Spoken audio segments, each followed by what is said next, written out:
If one simple habit done for just a few minutes a day could make you steadier on your feet, reduce your risk of falling, and help you feel confident moving around your home again, would you stay with me to learn it? Because what I'm about to share isn't complicated. If you've ever stood up from a chair and felt a little unsteady, if you've ever reached for a wall or a table just to make sure you don't lose your balance, or if you've quietly thought to yourself, I'm not as steady as I used to be, then stay with me, because this video could genuinely change the way you move, the way you feel, and the way you live after 65. Falls are not just accidents. They're often signals that our muscles, joints, and balance systems are asking for attention, not fear. And the good news is this: you don't need extreme workouts, expensive equipment, or a gym membership to protect yourself. You need simple, gentle, intentional movement. Movement that tells your body, I still need you strong. I still need you steady. Today I'm going to walk you through exactly that. Now before we go any further, let me say this clearly. Getting older does not mean becoming fragile. It does not mean accepting stiffness, fear of falling, or avoiding movement. What it really means is moving smarter. Your body still learns. Your muscles still respond. Your balance can still improve. And even small daily exercises can dramatically reduce your risk of falling while giving you more confidence in your own body. I want you to imagine walking across a room without thinking about every step. I want you to imagine standing up easily, turning smoothly, and feeling grounded instead of rushed or shaky. That's what we're working toward today. Let's start by talking about why falls happen in the first place, because understanding this changes everything. Most falls after 65 don't happen because of clumsiness. They happen because of a combination of weaker leg muscles, stiff hips and ankles, slower reaction time, and reduced balance awareness. Over time, if we don't challenge these systems, the body quietly adapts to doing less. Muscles shrink, joints lose range, balance signals become dull. But when we gently wake these systems back up, the body responds surprisingly fast. That's where these simple exercises come in. I want you to picture your body like a team. Your legs provide strength, your hips provide stability, your core keeps you upright, your feet communicate with the ground, and your brain coordinates it all. When one part gets lazy, the whole team struggles. So the exercises we'll talk about today are not complicated, but they work together beautifully. Let's begin with one of the most powerful yet overlooked movements, simply standing up and sitting down. This movement alone builds leg strength, improves balance, and trains coordination. If you can stand up from a chair without using your hands, you are protecting yourself from falls more than you might realize. Sit on a sturdy chair. Place your feet flat on the floor, about hip-width apart. Lean forward slightly, engage your legs, and stand up slowly. Then lower yourself back down with control. Don't rush. Don't drop. This teaches your muscles to support you when it matters most. Every time you stand up from a chair in daily life, you are either reinforcing strength or reinforcing weakness. Doing this intentionally just a few times a day can make a real difference. Now, let's talk about balance. Because balance is not something you either have or don't have. It's something you train. One of the safest ways to begin is standing with your feet together. Hold on to the back of a chair or a counter if you need to. Just stand tall. Feel your weight evenly distributed. Notice your breathing. This may seem too simple, but your body is already working. As you get comfortable, you can gently let go for a second or two, then grab back on. Over time, your body learns how to make tiny corrections without panic. That's balance training. As you gain confidence, you can try shifting your weight slightly from one foot to the other. Slowly lean into your right foot, then back to center, then into your left. This teaches your hips and ankles to respond smoothly. Falls often happen when weight shifts unexpectedly. Practicing controlled shifts trains your body to react calmly instead of freezing. Another incredibly helpful movement is marching in place. This strengthens the hip muscles that lift your legs and improves coordination. Stand tall, hold on to a support if needed, and slowly lift one knee, then lower it. Switch sides. Keep the movement controlled. You don't need to lift your knee high. Even a small lift sends a powerful message to your nervous system. This exercise improves walking stability and reduces tripping risk. And if you do this near a wall or counter, it's very safe. Let's not forget the ankles and feet. These are often neglected, yet they are your first line of defense against falls. Try gently lifting your heels while keeping your toes on the floor, then lower them slowly. This strengthens your calves and improves ankle control. Then switch, lifting your toes while your heels stay grounded. This improves foot awareness and helps prevent catching your foot on uneven surfaces. These movements may feel subtle, but they play a huge role in balance and walking confidence. Now let's talk about turning, because many falls happen during turns. Turning requires coordination, balance, and timing. A simple way to practice is to stand near a support and slowly turn your head from side to side while keeping your body facing forward. This helps your balance system adjust to changes in visual input. As you feel more comfortable, you can practice small turns with your body, stepping carefully instead of twisting suddenly. This trains your brain and body to work together smoothly. One of the most important areas for fall prevention is the core, and I don't mean crunches or sit. Your core is the deep muscles that keep you upright. A simple way to engage them is standing tall and gently tightening your abdomen as if you're preparing to cough or laugh. Hold for a few seconds, then relax. Do this while standing, sitting, or even walking. A strong core helps you recover if you lose your balance. Let's talk about posture, because posture affects balance more than people realize. When you slump forward, your center of gravity shifts, making falls more likely. Practice standing tall, shoulders relaxed, chin level. Imagine a string gently lifting the top of your head. This alignment helps your muscles work efficiently and reduces strain on your joints. Better posture means better balance.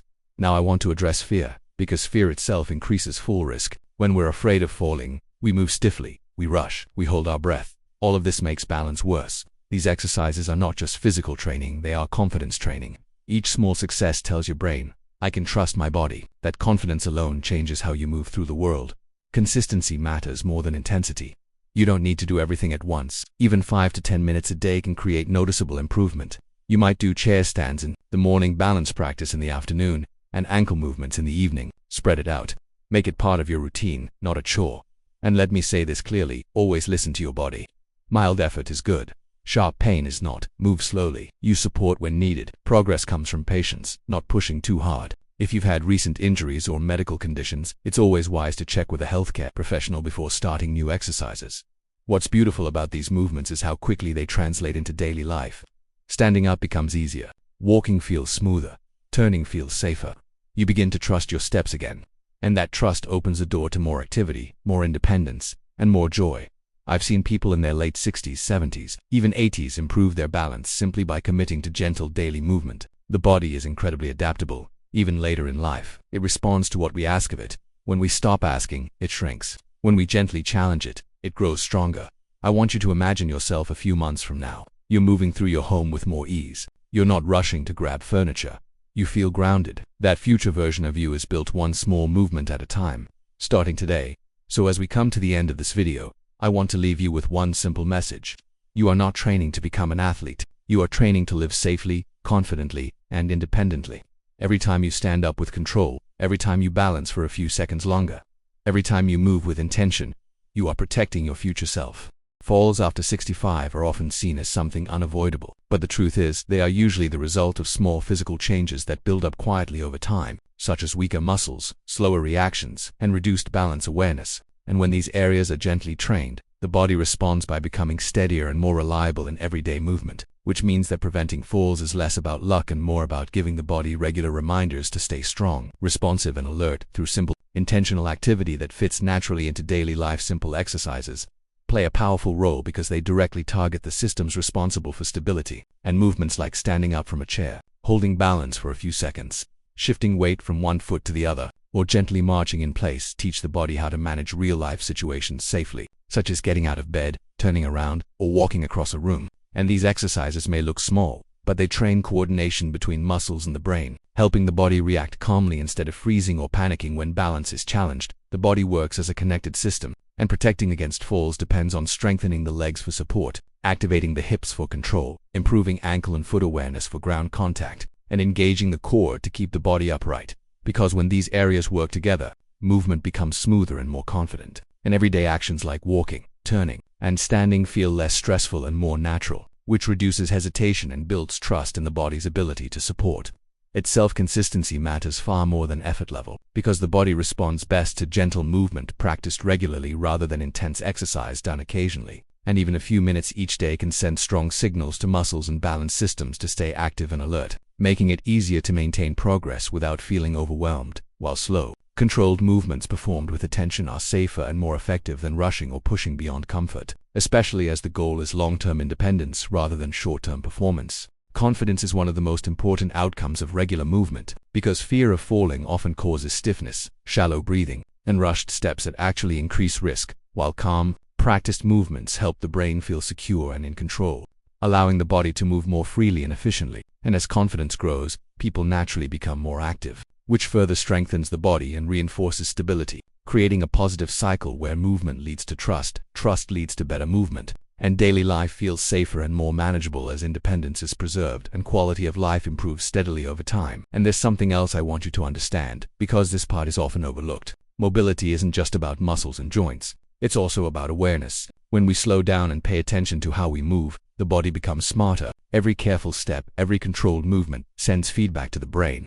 That feedback sharpens coordination and reaction time. So when something unexpected happens, like a slippery floor or a sudden turn, your body responds instead of freezing. This awareness is one of the strongest protections against falls, and it grows quietly with practice. You may notice that on days you move a little more, your body feels warmer, looser, and more responsive. That's circulation improving. Blood flow brings oxygen and nutrients to your muscles and joints, helping them work better and recover faster. Even gentle movement keeps the joints lubricated and reduces stiffness. This is especially important in the hips, knees, and ankles, which play a huge role in balance. When these joints move regularly, they stay cooperative instead of rigid. Another important part of staying steady is pacing. Many falls happen not because people can't move, but because they move too quickly. Standing up too fast, turning suddenly, or rushing to answer the phone can throw the body off balance. Practicing slow, intentional movement trains patience into your muscles. It teaches your body that it's okay to take a moment. That pause between sitting and standing, that brief breath before walking, can be the difference between control and imbalance. Let's also talk about everyday environments. Your body learns from where you move. Practicing these exercises at home, in the same spaces where you live, makes the training even more effective. When you balance near your kitchen counter or practice standing from your favorite chair, your brain connects strength with familiarity. This makes daily movements feel safer and more automatic. You're not just exercising, you're rehearsing real life. You might be surprised by how quickly small improvements show up. Maybe you notice that you're not holding onto furniture as tightly. Maybe stairs feel a little less intimidating. Maybe you're walking with a smoother rhythm. These are signs that your balance systems are waking up. Progress doesn't always arrive as a big moment. Sometimes it arrives as quiet confidence. It's also important to remember that rest is part of strength. Giving your body time to recover allows muscles and nerves to adapt. Gentle stretching, deep breathing, or simply sitting upright and relaxed can support your progress. You don't need to push yourself every day. What matters is returning consistently, even on days when motivation is low. Showing up gently still counts. If you ever feel discouraged, remind yourself that stability is not lost overnight, and it doesn't return overnight either. It's built gradually. Every controlled movement is a brick in the foundation of your independence, and that independence is precious. It allows you to live on your own terms, to move through your day without fear, and to enjoy the simple freedoms that matter most. There's also an emotional side to movement that deserves attention. Feeling unsteady can make people withdraw. They avoid activities, social events, even simple tasks. Over time, that withdrawal can shrink life itself. Movement brings confidence back into the body, and confidence brings life back into your days. When you trust your steps, you're more likely to say yes to experiences instead of avoiding them. I want you to know that it's never too late to start. Whether you're 65, 75, or well into your 80s, the body still responds to care and attention. Improvement may look different for everyone, but progress is always possible, and even small gains can have a big impact on safety and quality of life. And remember, strength after 65 isn't loud. It's quiet. It shows up as steadiness, patience, and confidence. It shows up when you move without fear, when you trust your balance, when you take a step and feel grounded instead of rushed. So keep moving, keep practicing, keep believing in your body's ability to support you. Every calm step you take today is an investment in a safer, stronger tomorrow. If this video helped you understand your body better and gave you hope that improvement is possible, take a moment to like it. Share it with someone you care about. Because preventing falls is one of the greatest gifts we can give ourselves and our loved ones. And if you want more simple science-backed guidance to help you stay strong, mobile, and confident as you age, make sure you subscribe to the channel. Remember, strength after 65 is not about lifting heavy weights or pushing limits. It's about moving wisely, moving consistently, and respecting your body while helping it stay capable. Your next step can be steadier than your last, and it all starts with simple movement, done with care, intention, and belief in what your body can still do.